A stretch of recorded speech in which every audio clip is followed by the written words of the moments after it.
കേരളത്തിലെ BJP പ്രവർത്തകരുമായി പ്രധാനമന്ത്രി നരേന്ദ്രമോദി ഇന്ന് ആശയവിനിമയം നടത്തും.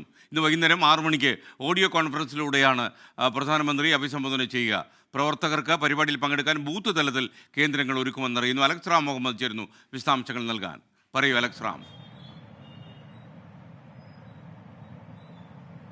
SKN കേരളത്തിൽ മാറ്റമുണ്ടാക്കാൻ, കേരളത്തിൽ വോട്ട് ശതമാനം വർദ്ധിപ്പിക്കാൻ, അക്കൗണ്ട് തുറക്കാൻ BJP 18 അടവും പയറ്റുകയാണ്. നേരത്തെ നരേന്ദ്രമോദി നിരവധി തവണ ഈ വർഷം തന്നെ കേരളത്തിലേക്ക് എത്തിയതാണ്. പല മണ്ഡലങ്ങളിൽ വന്ന് പ്രചാരണ പരിപാടികൾക്ക് നേതൃത്വം നൽകിയത് നമ്മൾ കണ്ടതാണ്. ഇന്ന് പ്രധാനപ്പെട്ട പരിപാടി ആസൂത്രണം ചെയ്തിരിക്കുന്നത് കേരളത്തിലെ പ്രതിനിധികളുമായി, പാർട്ടി പ്രവർത്തകരുമായി, ബൂത്ത് പ്രവർത്തകരുമായി നരേന്ദ്രമോദി ഇന്ന് സംവദിക്കും, ആശയവിനിമയം നടത്തും എന്നുള്ള കാര്യമാണ്.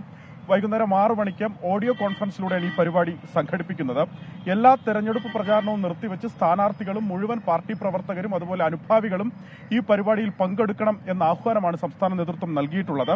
പരിപാടിയിൽ വലിയ ജനപങ്കാളിത്തം ഉറപ്പുവരുത്തണം എന്ന് ബൂത്ത് ഇൻചാർജുമാർക്ക് നിർദ്ദേശം നൽകിയിട്ടുണ്ടെന്നുള്ളതാണ് ഏറ്റവും പ്രധാനപ്പെട്ട കാര്യം. അതായത് ഈ ബൂത്ത് തല പരിപാടി വലിയ ഉത്സവമാക്കി നടത്താൻ തന്നെയാണ് BJP തീരുമാനിച്ചിരിക്കുന്നത്. സംസ്ഥാനത്തെ 25,000 ബൂത്തുകളിലെയും പ്രവർത്തകർ ഈ പരിപാടിയിൽ പങ്കെടുക്കുന്നു എന്ന് ഉറപ്പുവരുത്തണമെന്ന് നേതൃത്വം നിർദ്ദേശം നൽകിയിട്ടുണ്ട്. ബൂത്ത് പ്രവർത്തകർ ഒരുമിച്ചിരുന്ന് ഈ പരിപാടി ശ്രവിക്കുന്ന കേന്ദ്രങ്ങളിൽ ഇത് തത്സമയം സ്ക്രീനിൽ പ്രദർശിപ്പിക്കാനുള്ള സൗകര്യം കൂടി ഒരുക്കണമെന്നൊരു നിർദ്ദേശവും നൽകിയിട്ടുണ്ട്. എന്താണെങ്കിലും പ്രധാനമന്ത്രി ഈ കേരളത്തിലെ തെരഞ്ഞെടുപ്പ് പ്രചരണവുമായി ബന്ധപ്പെട്ട് കൂടുതൽ മേഖലകളിൽ ഇടപെടുന്നു. അത് പാർട്ടി പ്രവർത്തകരുമായി ആശയവിനിമയം നടത്തുന്നു. വീണ്ടും നരേന്ദ്രമോദിയെ കേരളത്തിലേക്ക് എത്തിക്കുന്നതിന് വേണ്ടിയുള്ള നടപടികൾ, ഇടപെടലുകൾ സംസ്ഥാന നേതൃത്വത്തിന്റെ ഭാഗത്തു നിന്ന് പുരോഗമിക്കുകയും ചെയ്യുന്നുണ്ട്.